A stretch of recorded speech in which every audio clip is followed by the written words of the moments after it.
Yes, indeed. Outstanding. Welcome to Wildomar. This is actually a pretty exciting night tonight as we share with you where we started and the steps that we've gone through and where we're at today. This will be our last community workshop number 3 as far as it relates to our contractor, right? This is not the last time you all will have an opportunity to participate in this part. We'll be bringing this forward through the budget process. We'll be bringing it forward in planning for environmental impact reports. There's a lot of steps we still have left to do.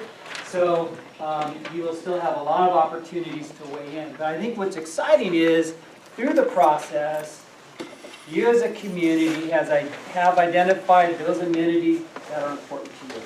And so what's going to be presented to you tonight is a scheme that tries to incorporate all of those amenities. You guys wanted a lot, right?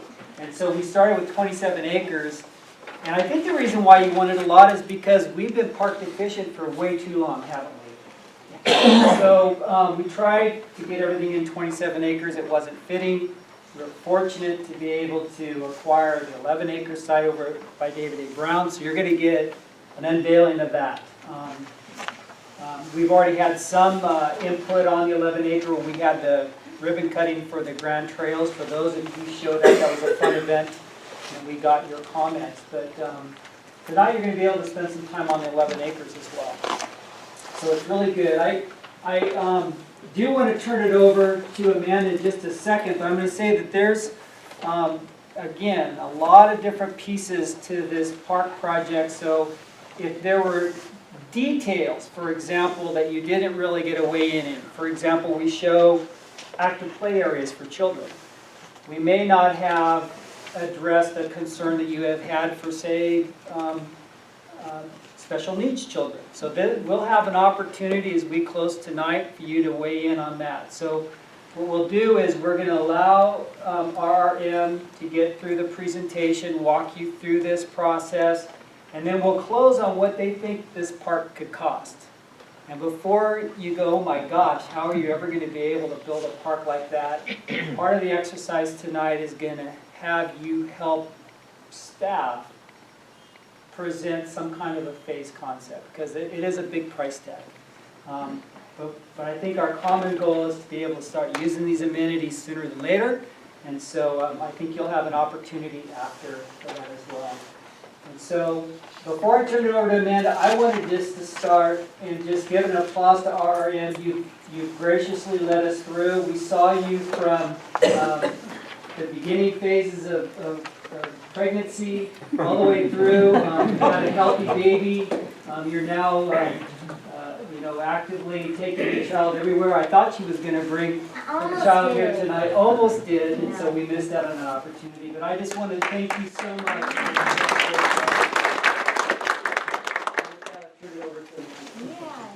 So my name is Amanda. I work with RRM Design Group, and I brought my park planning team with me, Mike Sherrod.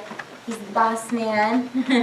And then we've got Kayla and Eric in the back. They've been helping with the design.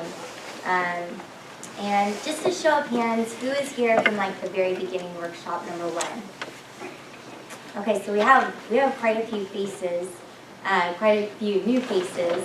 And I just want to say thank you for the folks who've been here from day 1. I mean, that's just an incredible commitment to wanting to see better parks in the community. So just to give you an idea of the agenda tonight, I just did the team introduction. We've been working closely with city staff, stakeholders, and through these community meetings to help develop a couple park plans for you guys to present to you tonight. I'll give you an idea of where we've been, give you some of the background information for those of you who haven't been to a few of the other workshops, let you know the process and how we arrived at today. And then I'm going to unveil the 2 park concepts, and then as Dan mentioned at the end, what we really want to focus on is prioritizing the amenities. If we had to do some phasing, Our goal is to get everything that are in the park plans built. But if we were to have to maybe split the park plans into 2 phases, what are your absolute, like, #1 priorities? So, start with 27 acre. Workshop number 1 was a goals and visioning exercise. This is where we just had a gigantic brainstorming session to understand how your community had a vision for the 27 acre site. And then from there, we generated 2 concepts, concept A, concept B. We had a workshop number 2 where we engaged in a dot exercise, and that is coming up right now. There it goes. And what we did for workshop number 2 is we asked which concept do you prefer, and what amenities would you just love to see in this park. So that's the blue dots was which park plan do you prefer. The red and the green were I absolutely have to have this amenity. I really like to have this amenity. So then we took all that information from workshop 1, workshop 2. Staff also had a pop-up workshop to make sure to just get as much feedback as we could. And what we did is we compiled all the info and we created this chart that was a good visual for us to see, what your main priorities were. As Dan mentioned, you guys wanted a lot in this 27 acre parcel. So number 1, splash pad. 2, pump track. 3, amphitheater. We've got trails, play elements, sports fields, fire station, pool, restroom, skate park. Those all shared the same amount of votes. Fitness station, community building, shade structures, native garden. So that was, of all the things that, all the input that we gathered, these were sort of your top priorities and amenities that you wanted in your park. So it's not all going to fit into that 27 acre parcel for a few reasons. 1, it's 27 acres. 2, it has a lot of hilly terrain. So some of the amenities aren't very appropriate for this site. The other reason is there's actually a blue line stream that goes through the park, and it's sensitive. It's a potentially a sensitive, important piece of that habitat, and it's just good to try to respect that and stay away from that. And so we got the 11 acre parcel. We start to explore a couple options for what can fit onto that 11 acre parcel. And we arrived at option A and option B, worked closely with staff to analyze the pros and cons of both option A and option B. We unveiled the option A and option B at it was a ribbon cutting, and got a ton of feedback from neighbors and community members. And all of that being said, that's how we're here today with preferred option for 27 acre park and preferred option for 11 acre park. So that's how we got to today. Now I'm going to walk you through what's actually in those parks. So starting up at the top corner, we've got bikes, trails, and courses of that nature, and that is a really great amenity that works well with the terrain of that land. Fire station, it was very strong input from the community that this site would be perfect for a fire station. Community building, right across from there. Adjacent to the community building would be an outdoor amphitheater, also very popular. Splash pad, that was probably the #1 amenity from all of our input gathering.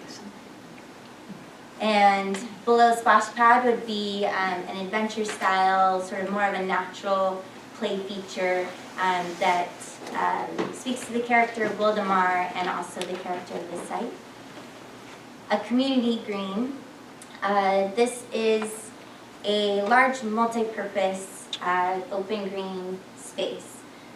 We had a lot of input from the active sports groups in the community, and there's definitely a need for those sports fields, and we were able to use the 11-acre site to plan for those sports fields. So this green right here is more used for event space, and also kids can use this for practice fields. So your softball groups, your soccer folks could use this as practice, but probably no organized sports on this field. Picnic pavilion between the green space and the playground and splash pad.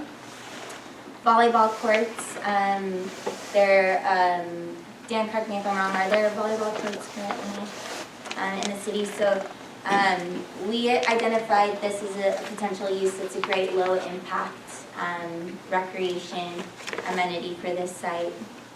And demonstration garden was also very popular with the blue line stream and just the natural feel of the space. There's a great opportunity also with Ronald Reagan School to use some opportunities for educational elements or demonstration gardens, or so that's a spot right there for an educational garden. And then just to continue with the educational signage, potentially an outdoor classroom at the back of the community building. And then there's a wonderful vista up at the top right. Just basically continuing educational signage and whatnot throughout the park. Trails, excellent site for trails, and that was a very popular amenity through the outreach. Fitness plaza, this could be for all ages. That's another item that we heard throughout the outreach was we want this to be a park for all ages, not just the youth, and we want seniors, families, dog walkers, make this park for everybody. Shades, very important in Wildomar. All right, let's go to 11-acre. So this one, like I said, is a bit more sports field centric, very active. This parcel is much more conducive to sports field planning. So we have a couple soccer fields, and then we have a multi-use field up to the northwest. And that could be used for both flag football, Pop Warner football, and for soccer. We've got shade sails that accommodate those fields. And concessions and restroom building, we heard from the sports groups that that's actually a great revenue generator for their programs. So that's going to be a combo with concessions restroom. We've got, so in addition to the sports fields, again, wanting to make it a park for everybody. This, in the corner of Leslie and Grand, we designed almost like a mini neighborhood park. So we have these big, sorry, I need to use all my screens, right? We have these big sports fields, but what if you just want a small green space and some playgrounds to take your kids to on any day of the week. That's what this sort of corner park feature serves. So in that little mini park within the big park, we've got the play area, potentially a hillside play. It's amazing what just like a big green hill, kids just love. There'll be this amazing play structure, and then you have a big green grass hill, and they want to roll down the hill. They don't even care about your playgrounds. And then in the corner, we have this great opportunity with the schools that are to the northwest to really have stuff for the middle school and the high school. So we've got basketball courts in the corner there. We've got a skate park, again, another very popular amenity that we heard from the outreach. And then in the middle, just some more creative activities that we find are really popular with youth.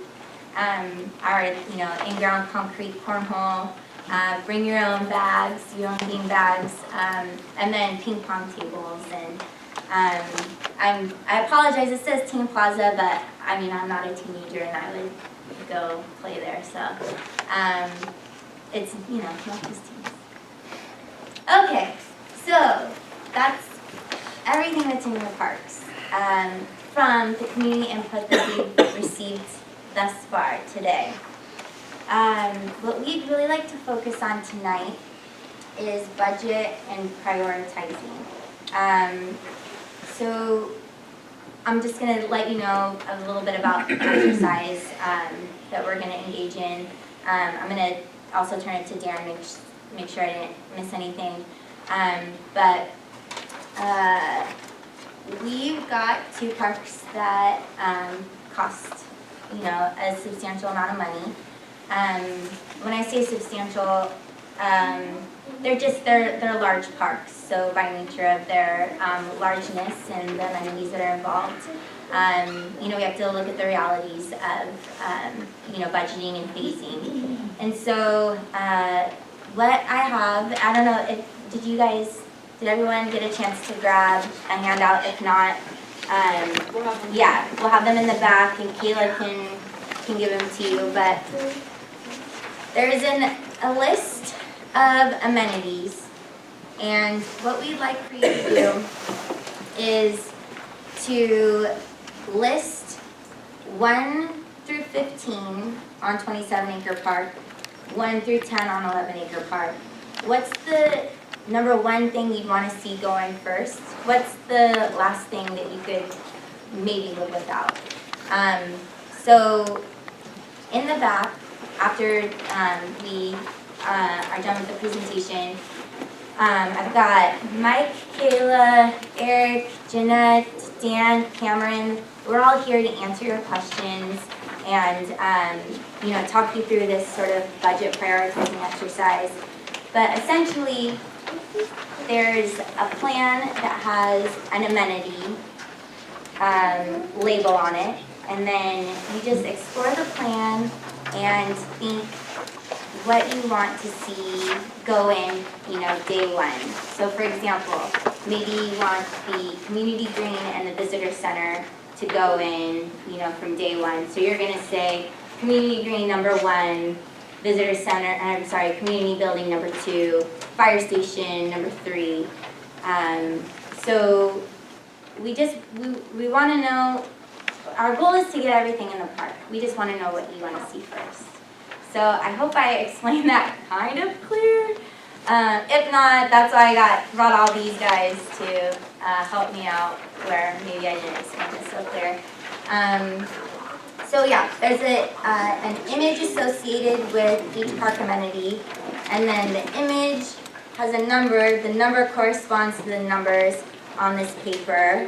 I hope that makes sense. I swear it'll make more sense when you go back there and engage in the exercise. So, and as Dan said, right before I end, we do have papers. We have lined papers where we want additional comments. So these are concepts, anything, that you guys want to add, like Dan said, you want to see a more universally accessible playground. Now's the time for us to get that feedback. So, anything else? I think you did a great job. I tried. I wanted to just point out a few things before you break out. You also have a lot of city staff here. Our city manager is in the back, council member Bridget Moore is here, and we have a handful of other staff. Just raise your hand real quick, staff who's here who can help.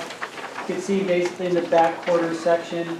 So the idea here is now's your time to really kind of talk. We've got 4 boards. You can still put down your ideas, comments, things that we missed. I think with workshop 1 or 2, we showed you softball fields, a lot of softball fields, because there was a lot of input on that. I think the staff back there can walk you through and talk about the blue line stream. Some of the things that we also need to be mindful of is the environmental process, right? So now we've planned it, the next step would be able to design it, do the environmental process. And so we really engage them in their final concept plan to take consideration of that and to have the proper outfields. That's why we came back and are proposing at this point the active green area as opposed to fitting in a softball field in that area. But your detailed questions, there will be a lot of folks there. We're going to memorialize them. And then when we ultimately go to the Planning Commission and City Council, your comments from the prior workshops and the comments on here will also be made available to them.